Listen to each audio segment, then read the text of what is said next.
December 2nd, 2001, a chilly morning in Houston. America's seventh largest company files for bankruptcy. $63 billion in assets gone in a blink. Thousands of employees wiped out. Wall Street was shocked, but not because it happened, because no one could explain how. This is the story of Enron, the company that sold nothing, made billions, and then imploded while everyone clapped. Imagine a company that made its fortune by moving gas through pipes, not the explosive kind, the boring kind. That was Enron in 1985, just your average Houston pipeline firm formed from a merger no one outside a tax attorney's office cared about. But then came Ken Lay. He had a PhD in economics, a deep tan, and one big idea: deregulation.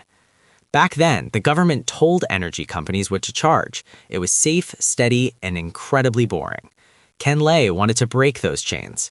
If the government stopped interfering, Enron could go from utility company to energy trader. Suddenly, gas wasn't just pumped. It was bought, sold, hedged, and speculated on like Wall Street, but smellier. But Lay needed a shark to execute this vision. Enter Jeff Skilling, a fast-talking McKinsey consultant who believed deeply in markets, spreadsheets, and himself. Skilling's pitch: assets are terrible. Why own the pipes when you can just trade the gas inside them? He wanted Enron to be asset light. But there was a problem. Traditional accounting was too honest. So Skilling demanded a switch to mark-to-market accounting. Here's how normal accounting works. You sell a lemonade, you book $1. Simple. Here's Enron's accounting. I predict I will sell lemonade here for the next 10 years, so I will book all that future profit right now. Wait, can you do that? The SEC said, sure, whatever. Suddenly, Enron could book profit on deals that hadn't even started. This egg? It's gonna be a T-Rex, worth billions. The profits were imaginary, the bonuses were real. Inside Enron, the vibe was intense. Skilling told employees they were the smartest guys in the room. Translation: only money matters. He introduced the PRC, Performance Review Committee, or as employees called it, rank and yank. Employees were graded on a scale of 1 to 5. If you were a 1, you got a Ferrari. If you were a 5, you were the bottom 15%, and you were gone immediately. This turned the office into the Hunger Games. Backstabbing became the official corporate sport. Hey Bill, great presentation. Translation: I just deleted your files. Why did they do it? Because at Enron, greed wasn't just good, it was mandatory. While Skilling was the face and Fastout was the wizard, there was a third figure lurking in the shadows. Meet Lou Pai, CEO of Enron Energy Services. Lou was known for two things: being invisible at the office and being very visible at Houston's gentlemen's clubs. He ran the division that sold energy contracts to big retailers like Walmart. The problem? The deals were losing money, tons of it. But thanks to mark-to-market, Lou booked imaginary profits for the next 20 years. He paid himself massive bonuses based on those fantasies. Then fate intervened. He fell in love with a stripper and decided to divorce his wife to marry her. To pay for the expensive settlement, Lou had to sell his Enron stock. He cashed out $250 million, just months before the company collapsed. He took the money, the girl, and a huge ranch in Colorado, leaving everyone else holding the bag. While Lou was partying, Skilling had a new obsession: the internet. It was the dot-com bubble, and stocks with .com were going to the moon. So Skilling announced, Enron is now a tech company. They launched Enron Broadband, and then came the big partnership, Blockbuster. The idea: stream movies instantly to your home. Basically Netflix 10 years before the technology existed. It didn't work. The internet in 2000 was slower than a snail on tranquilizers. But did that stop Enron from booking profit? Of course not. They estimated the deal would make $110 million someday. So they booked the $110 million immediately, even though the partnership collapsed weeks later. To Wall Street, it looked like genius, but fake internet profits weren't enough. Enron needed real cash, so they looked west to California. California had just deregulated its energy market, which meant Enron could play games with the power grid. They invented strategies with cute names like Fat Boy and Death Star. The plan was simple: create a shortage. Oh no, looks like this power plant needs maintenance? They would shut down power plants on purpose. The result? Rolling blackouts. Traffic lights stopped working, people got stuck in elevators, and prices skyrocketed by 800%. Enron made billions while California burned. In the trading room, they laughed about it. We have actual recordings. Meet Grandma Millie. I want to see Grandma Millie cold and in the dock. They treated a state emergency like a poker game. Burn, baby, burn. This earned Enron $2 billion, but it also put a giant target on their back. Politicians started asking questions, and the house of cards started to wobble. Meanwhile, the company had a bigger problem. They were losing money on almost everything else. If Wall Street saw the debt, the stock would crash. So Skilling turned to his CFO, Andy Fastow. Andy, make the debt disappear. Fastow's solution: special purpose entities. Think of them as magical trash cans. He gave them cool names like Jedi, Raptor, and LJM. Here's the scam. Enron has a bad asset. They sell it to the SPE.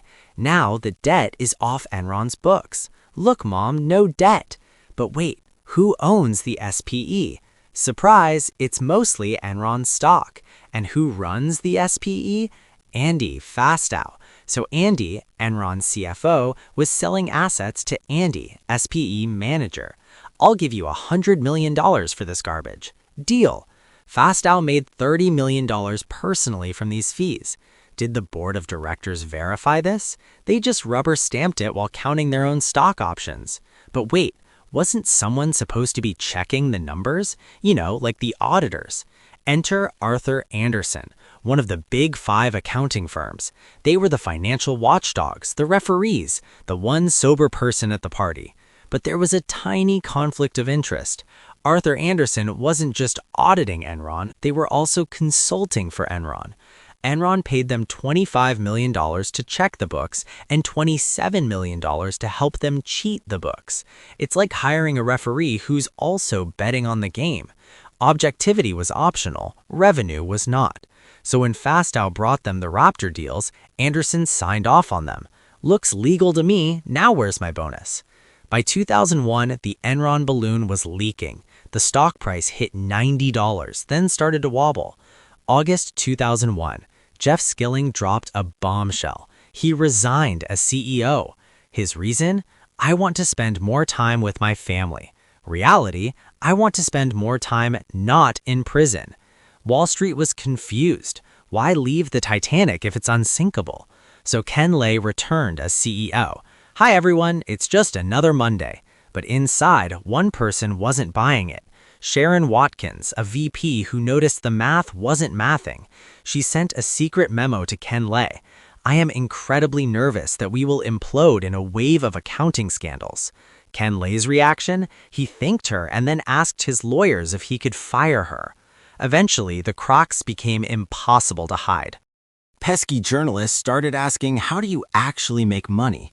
Enron's answer, we are a trans-optimization arbitrage thingy. The SEC didn't buy it. Arthur Andersen realized the jig was up, so they initiated Operation Delete Everything. It was a shredding party. Thousands of documents, FedEx boxes, hard drives. Why is this machine so slow? Here, start eating. October 2001, Enron announced. Oops, they admitted to overstating profits by $600 million. Investors finally woke up. Sell everything. The stock collapsed from $90 to under $1. In just 4 months, Enron lost 99% of its value. December 2nd, 2001, bankruptcy. It was the largest corporate collapse in history. But for the executives, it wasn't a tragedy. It was an exit strategy. Here is the most disgusting part.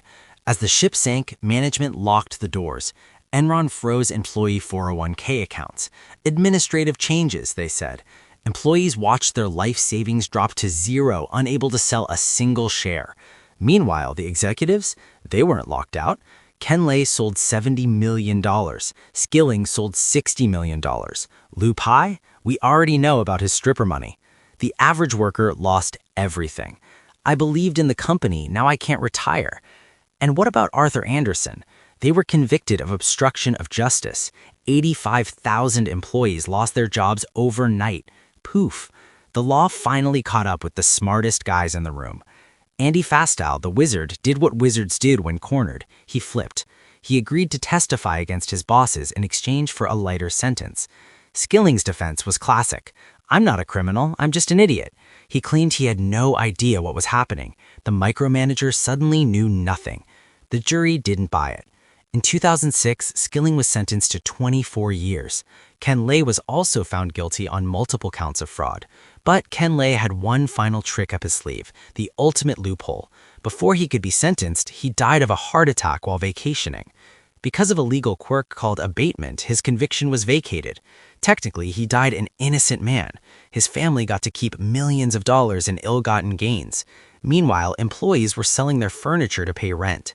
Fastow served 6 years. Skilling served 12. They are both out now, probably consulting for a crypto company. Congress scrambled to look busy. They passed the Sarbanes-Oxley Act, aka the Please Don't Lie Anymore Act. CEOs now had to personally sign off on financial reports. If the numbers are fake, you go to jail, not just the accountant. Did it fix everything? Well, we have the 2008 crisis and the FTX collapse, so no, not really. Greed is like water. It always finds a way. This wasn't just a story about accounting fraud. It was a story about belief, about what happens when the world wants to be rich so badly that they stop asking simple questions like, how do you make money? For 16 years, Enron sold the future. But when the lights came on, the building was hollow, and the smartest guys in the room had vanished. Don't let them sell you the future. Subscribe for the truth. Hey! Wait, what? Let me go!